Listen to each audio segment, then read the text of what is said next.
Hi again, everybody. Rob Bartenstein, founder and president of Kestra Private Wealth Services, along with my partner, co-founder, Scott Wilson, senior managing director at Kestra PWS, and this is another episode of Kestra on the Fly.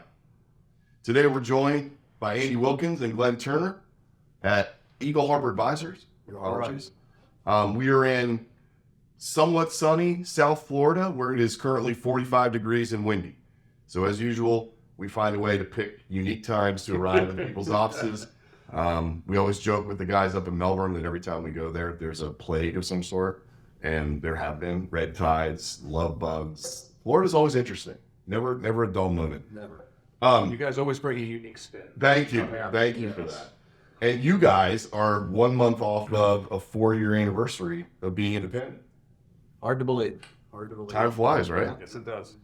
Why don't we just start by you guys telling the listeners about your team, and we'll just kind of get going that way. Okay, I'll start. Please. Eagle Harbor Advisors took form actually before the ink was dried. We had been working for about a year on looking at different opportunities, possibilities.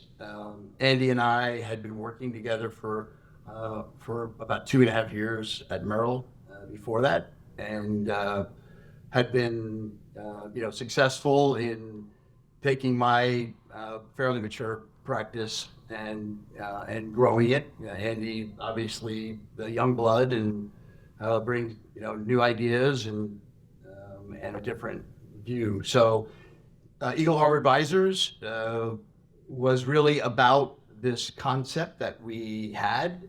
We always knew who we were, and that started with harbor, right? The safety of the harbor was kind of the first concept that as we started to spin it around, that we wanted to put out front, right? Because we, our whole practice is built on job number one is preservation of capital. Yeah. Right, and we have to grow it responsibly.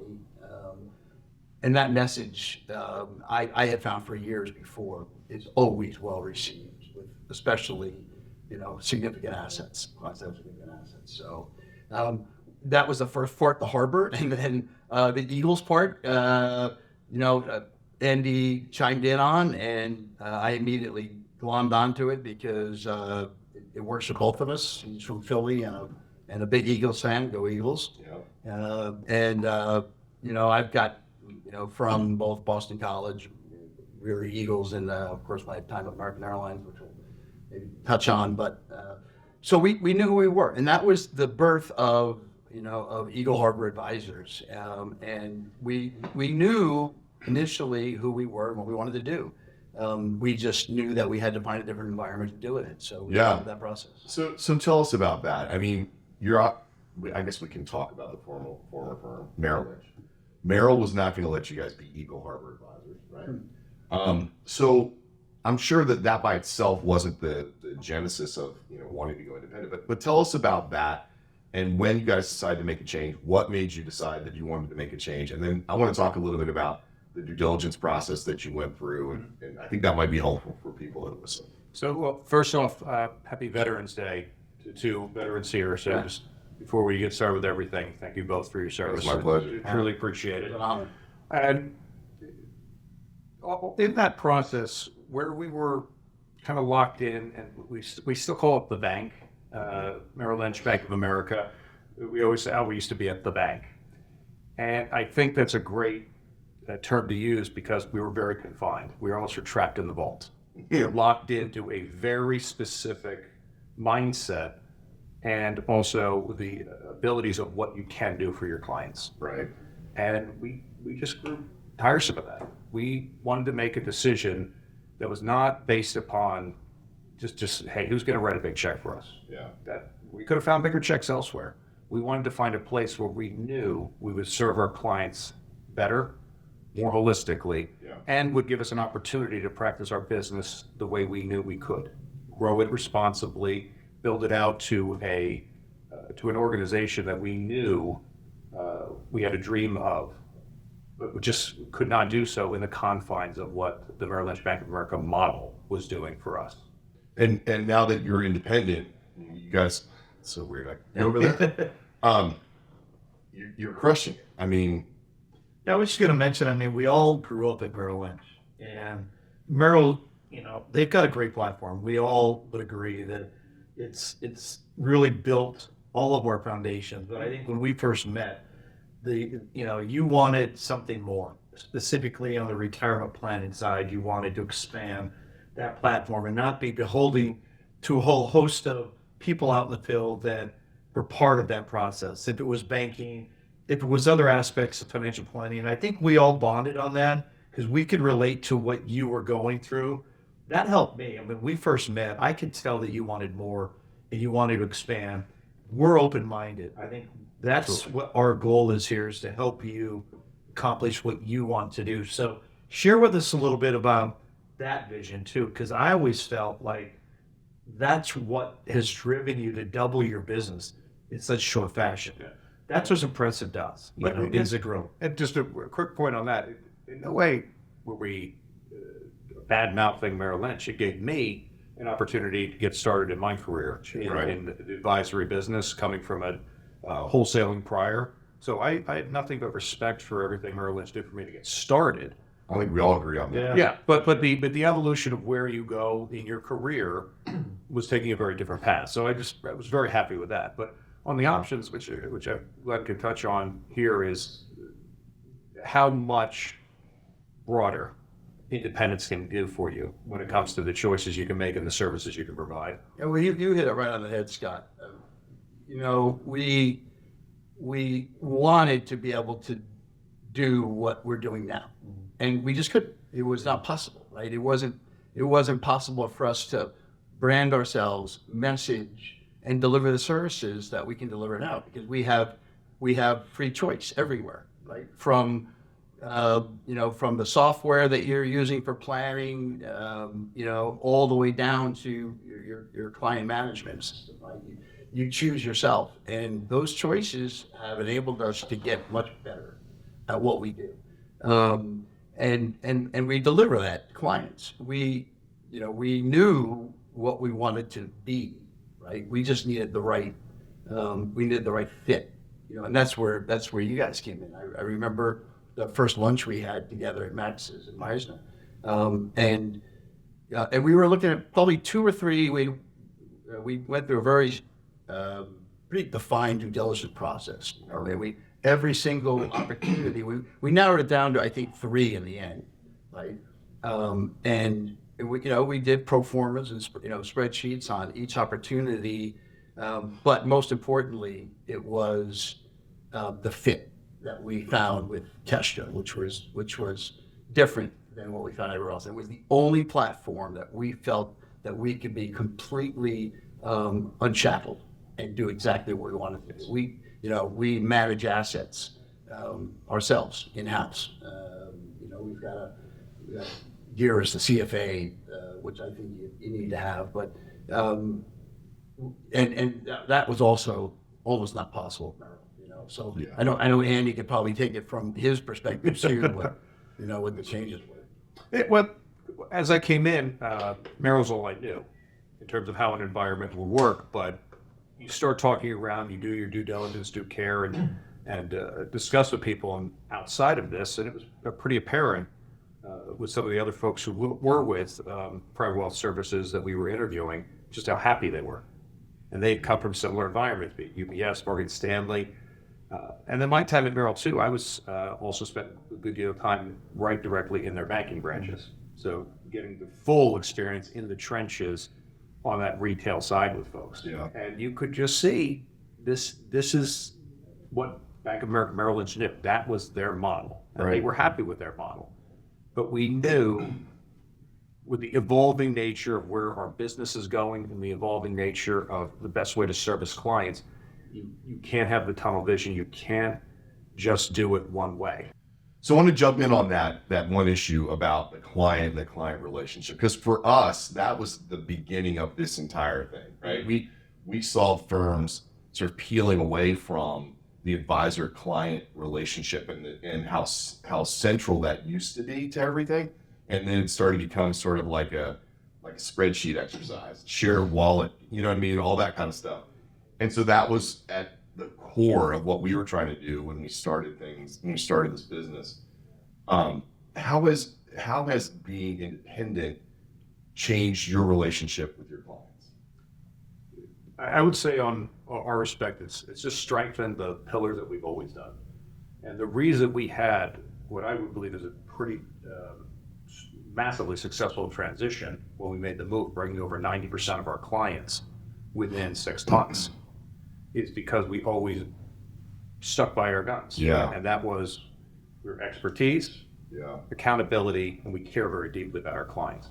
And we already did have at Merrill a system in place that demonstrated to clients how much they mean to us. And I always have to mention our phenomenal support staff, led by Denise Mulligan. I'm having what I thought was going to be a very scary, difficult conversation with one of our largest clients that we're looking to make the transition. And this client was very nervous, like, what does this mean for me? And then she had the question, "What, is Denise going with you?" And I said, "Yes." It was like, "Oh, okay, then we're fine."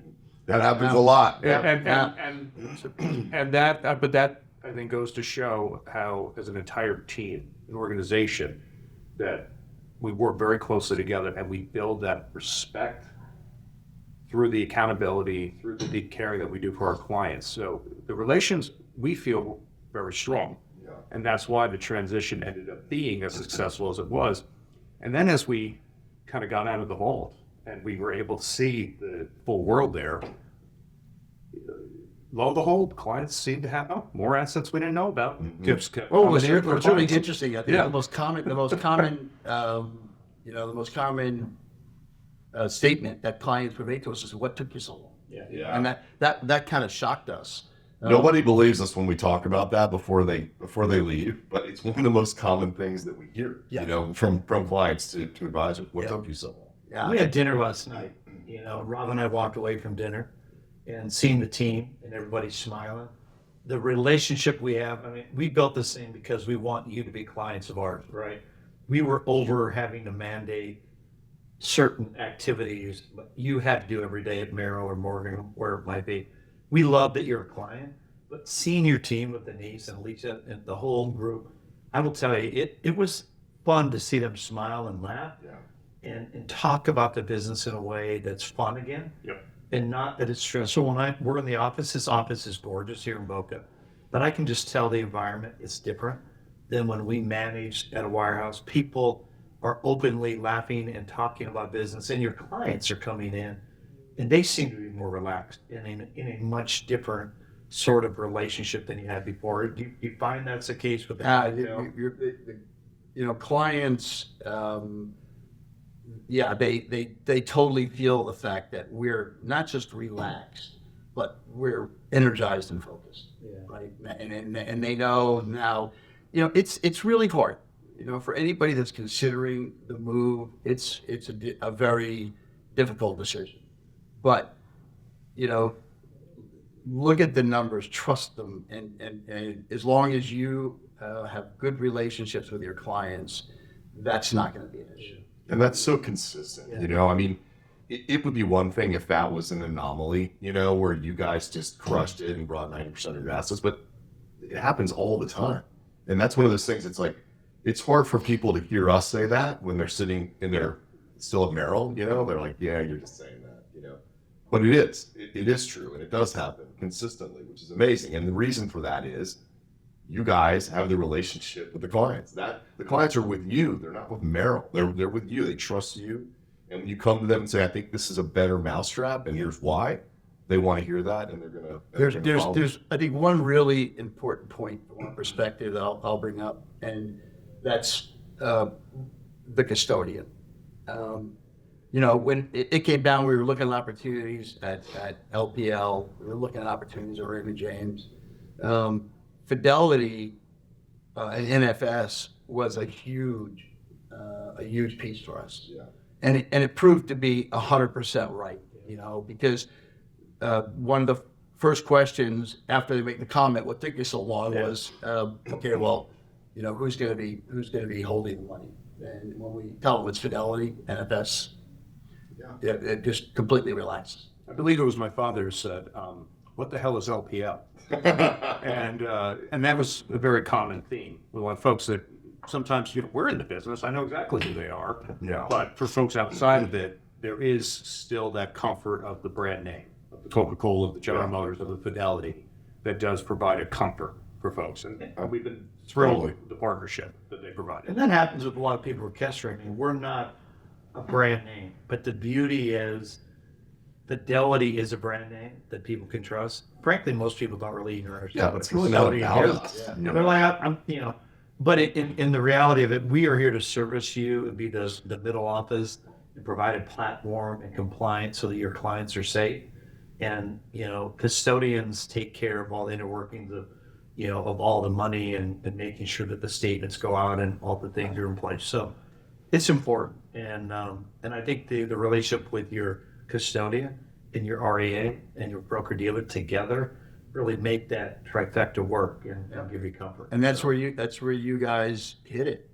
It's that is the perfect combination. I mean, that's all of it. Most importantly, I think, was the relationship and the fit. The close second was the custodian and the mixture with Kestra, and then your concept of private wealth services. 4 years ago, it's different than it was now, and we saw the vision that you guys had and totally bought in, and it proved to be a great decision. Well, you guys are in, I think, one of the most competitive markets on the planet, and you're crushing it. So congratulations. I think anybody watching this and listening to you can understand why this growth is happening and why you guys have had the success that you've had. I'm going to speed us up a little bit just because I know Andy's got to go. He's got to go. Happy to be with you. And what do you have, like 700 kids or something? Like how many? Like 4 boys. Yeah, that's a lot. Which That's is like about 700. That's like 700. That's like 700. So we want to make sure you can get out of here on time. But a few things I want to touch on, and we'll just go as quickly as we can. So talking about quality of life. So you guys both have, we just started with your unique situation, 4 boys. Glen, you were a longtime commercial airline pilot, recently retired, right? Yeah. Let's talk a little bit about what being independent does for work-life balance. Like I know we have another office, right? Yes. For you, which I think is helpful. And We're able to maintain a satellite office 5 minutes from my house. yeah, And it really is important, though, for this, not just for the ability for me to just exit the house, get some work done, but we have a lot of clients we're in Palm Beach County here in Boca Raton, and then Parkland, where I live, is Broward County. We do have quite a few clients there. There is a convenience that people love to know. Sure. 2 minutes down the street, I can go see Andy and sit down. Don't have to make that at times arduous drive. Right. Over here, where 15 minutes turns into 45, and so people do very much appreciate that. But as you mentioned, work-life balance, I would say happily, we're working as much, if not more, than we did before. But it's the fruits of that labor are so much more abundant than they ever could have been previously. It makes it all worthwhile. Both financial and kind of emotional, right? Completely, yeah. And that's really important for work-life balance. Yes. We joke here, that we're family.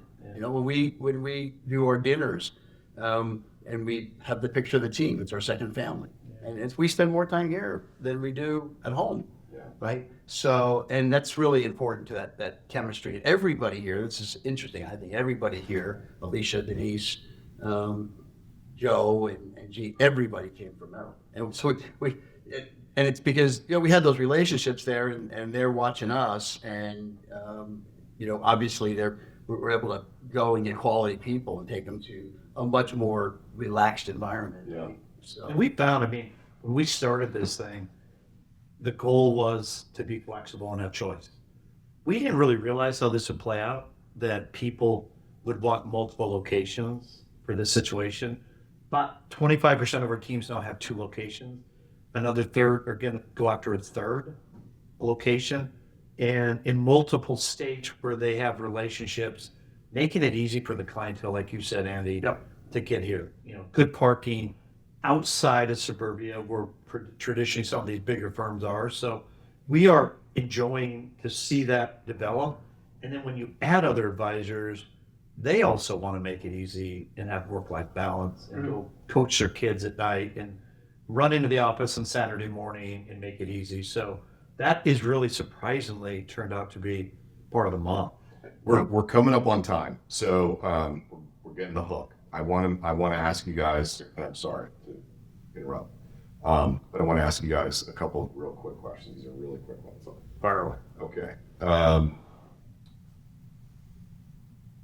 Is there a quote or a bit of wisdom that you keep coming back to, either verbally or just in your mind, as you've gone through this process? Is there something that you always think of? Don't chase money, chase great management. We are beyond blessed to have been able to work with you two, not trying to hunt down a bigger check from another large institution to move over there. And when you find a partner, the financial part of it will take care of itself when you find the right partner. So don't chase money, chase great management. Yeah, appreciate that. Yeah, and trust your instincts. Do your due diligence, but trust your instincts, because they're gonna tell you what the right fit is, and go for that. Right, the money will follow it. Right, if you find the right fit and you've got the right pieces together, don't be afraid of it. You're stepping into a new world, but trust your instincts. It'll work out. That's well said, Glenn. Coming from a former military and commercial pilot, lifelong career guy, that makes a lot of sense. Yeah, well, it's like trusting your flight plan. That's right. Yeah. You got to do it. You look at it, and there's situations there too when it's not right, and it's time to stand down. So, Safest maneuver is a U-turn, right? Yeah, absolutely. Yeah. So, All right, last one. Is there a theme song that if Eagle Harbor was a sitcom or a radio show, what would the theme song be? Three's Company thing. Come and knock on our door. Yeah. Come and dance on our floor. Yeah. We are open and welcome.